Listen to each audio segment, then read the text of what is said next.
L'un des signes de la fin des temps est que les femmes s'éloignent des comportements islamiques en portant des vêtements qui ne cachent pas leur nudité, et en montrant leur beauté et leurs cheveux, ainsi que tout ce qui doit être couvert de leur corps. Abdullah ibn Amr radiyallahu ta'ala nous rapporte que le prophète sallallahu alayhi wa sallam a dit: Sayakunu fi akhiri ummati, il y aura à la fin de ma communauté, rijalun yarkabuna ala as-suruj ka ashbahi ar-rihal, il y aura des hommes qui monteront sur des selles comparables à des baldaquins. Yanziluna ala abwab al-masajid, ils descendront aux portes des mosquées, devant les portes des mosquées. Nisa'uhum kasiyatun ariyat, leurs femmes seront vêtues mais nues, vêtues mais nues. Ala ru'usihim ka asminati al-bukhti al-ijaf, et sur leur tête de ces femmes se trouvera une chose semblable aux bosses des chameaux maigres à long cou. Il'anuhunna fa innahunna mal'unat, maudissez-les car elles sont maudites. Maudissez-les car elles sont maudites. لو كانت وراءهم أمة من الأمم لخدمنا نساؤكم نساءهم كما خدمناكم كما يخدمنكم نساء الأمم قبلكم. Si après vous il y avait une communauté, vos femmes serviraient leurs femmes de la même manière que les femmes des communautés avant vous vous ont servi. Rapporté par Ahmed et Ahmed Shakir Adi, la chaîne de transmission est authentique, tome 12, page 336. Tome 12, page 36. طيب. Selon une version rapportée par Al-Hakim, le prophète a dit: سيكون في آخر هذه الأمة رجال يركبون على المياثير حتى يأتوا أبواب مساجدهم نساؤهم كاسيات عاريات. Il y aura à la fin de cette communauté des hommes qui monteront sur des selles confortables. Certains ont dit des voitures, des selles confortables, jusqu'à arriver aux portes de leur mosquée. Leurs femmes sont vêtues, ou elles seront vêtues, mais toutefois nues. Et toutefois nues. Abu Hurayra rapporte que le prophète sallallahu alayhi wa sallam a dit: Sinfani min ahli an-nar lam arahuma. Il y a deux catégories de gens de l'enfer que je n'ai pas encore vues.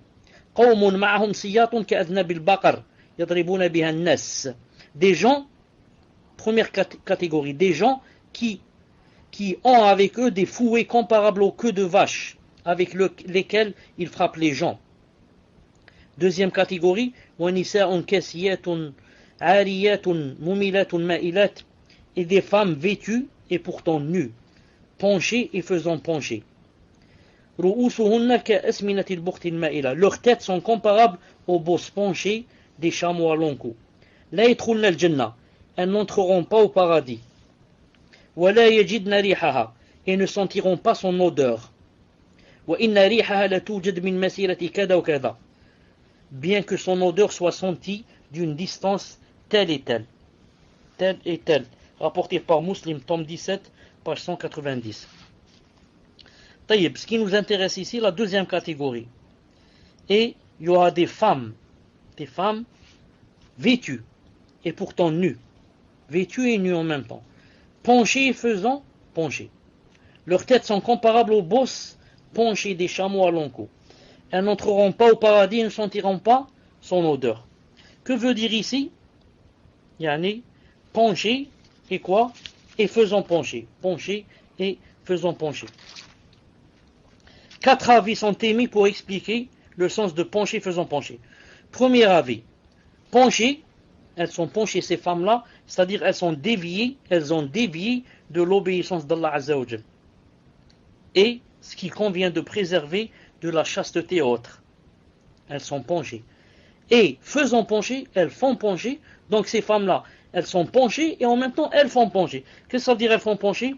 Elles apprennent aux autres ce qu'elles font.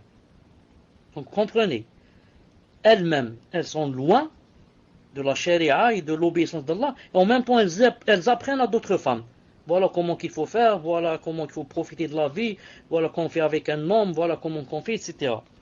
Deuxième cas, deuxième avis. Qu'est-ce que ça veut dire pencher? Pencher, c'est-à-dire se pavanant dans leur démarche en balançant leurs épaules. Quand elles marchent, elles se pavanent et quoi? Et balancent leurs épaules. Troisième avis, pencher, c'est-à-dire elles se coiffent d'une coiffure penchée. C'est pour ça que les savants ont interdit à la femme qu'elle se coiffe en faisant l'arrêt comme ça sur le côté. Et elle fait descendre comme ça une mèche sur son front. Et il a dit, elle se coiffe d'une coiffure penchée. C'est la coiffure des prostituées qui leur est propre. Et faisant pencher aussi, qu'est-ce que ça veut dire? Ça veut dire, elles coiffent les autres de cette même coiffure. Donc, quand elles font la faute, elles l'apprennent aussi aux autres. Tout ce qu'elles font comme faux, elles l'apprennent aussi aux autres. Et dernier avis, elles ont un penchant pour les hommes et les font pencher. Elles ont en même temps un penchant pour les hommes et en même temps elles font pencher les hommes de ce qu'elles montrent de leur beauté et autres. De ce qu'elles montrent de leur beauté et autres. Voir l'explication de Nawawi dans Sahih Muslim, tome 17, page 191. Abu Hurayra rapporte, parmi les signes de l'heure, il est qu'apparaissent des vêtements que porteront des femmes vêtues mais nues. Vêtues mais nues. Ces hadiths, voilà le dernier que je viens de citer, Al-Haythami a dit, on le retrouve en partie dans le Sahih.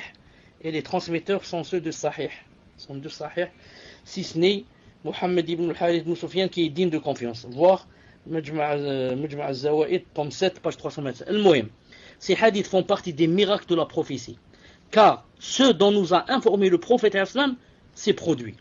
C'est produit avant notre époque et il est encore plus manifeste de nos jours.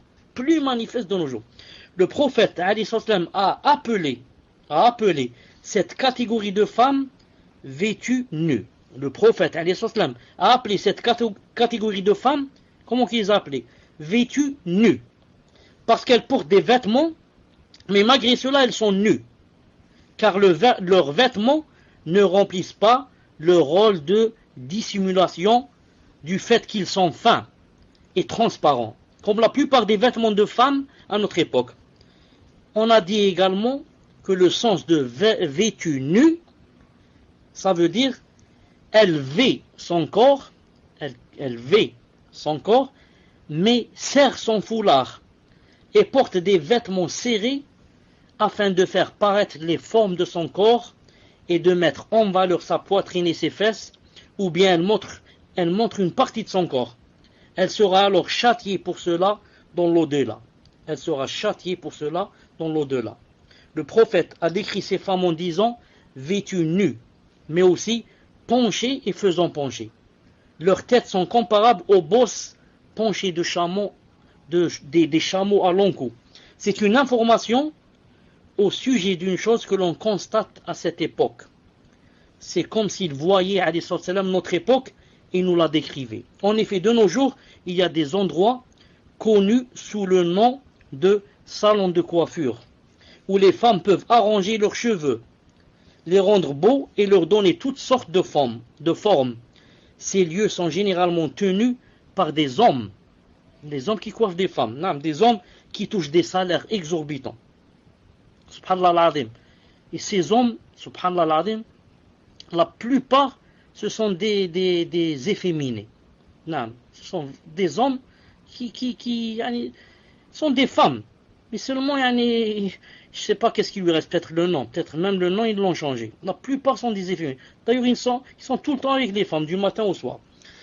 Mais cela ne se limite pas uniquement à cela. Beaucoup de femmes ne se contentent pas des cheveux naturels que Allah Ta'ala leur a donnés. Mais elles achètent ainsi des cheveux artificiels qu'elles rajoutent aux leurs pour qu'elles paraissent, ou pour que les cheveux paraissent plus doux, plus brillants et plus beaux. Tout cela afin d'attirer les hommes. Allah subhanahu wa ta'ala al-afiya, puisse Allah azza wa jalla, le Tout-Puissant, nous préserve.